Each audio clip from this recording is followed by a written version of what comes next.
आपको यह गंभीरता से लेना होगा कि अगर आप इधर कहीं भी रहते हैं तो अपनी फ्लाइट्स का स्टेटस अपडेट जानकर ही बाहर निकलें। आप पूछेंगे फ्लाइट से ऐसी क्या दुश्मनी होती है? देखो, पहली दुश्मनी तो यह होती है कि फ्लाइट को रडार पर देखा जा सकता है।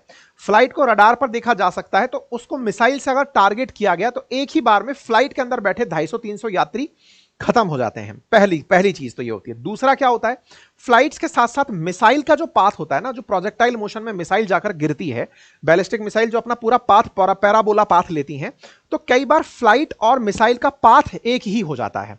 आप जब कई बार सुनते हैं ना 500 किलोमीटर की रेंज तक बैलिस्टिक मिसाइल जाएगी, तो वो भले ही 50 किलोमीटर अंदर जाके मारे, लेकिन वो उड़कर कम से कम 50 किलोमीटर ऊपर जाएगी, फिर 50 किलोमीटर नीचे आएगी। 500 किलोमीटर की रेंज वाली है तो वो पता चल रहा है 200 किलोमीटर ऊपर जा रही है, फिर 200 नीचे आ रही है, मतलब वो पूरा पाथ लेकर जाकर के फिर मारने जाती है। ठीक है, तो हमको कितना दूरी तक गिराना है उतना ऊंचाई तक उसको उड़ाते हैं, फिर जाके मारते हैं। तो कुल मिलाकर फ्लाइट्स के लिए यह रास्ता बंद हो जाता है। इसीलिए हमने बॉर्डर पर 2 दिन का नोटम जारी किया हुआ है।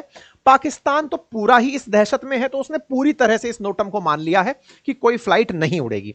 हमारे द्वारा, एयर इंडिया के द्वारा भी यह अपडेट दे दिया गया है, इंडिगो के द्वारा भी अपडेट दे दिया गया है कि फ्लाइट्स इन क्षेत्रों में नहीं उड़ रही है। बात की जाए उनकी जिन्होंने अपनों को खोया, वो सब इस बदले की कार्रवाई से बेहद खुश हैं।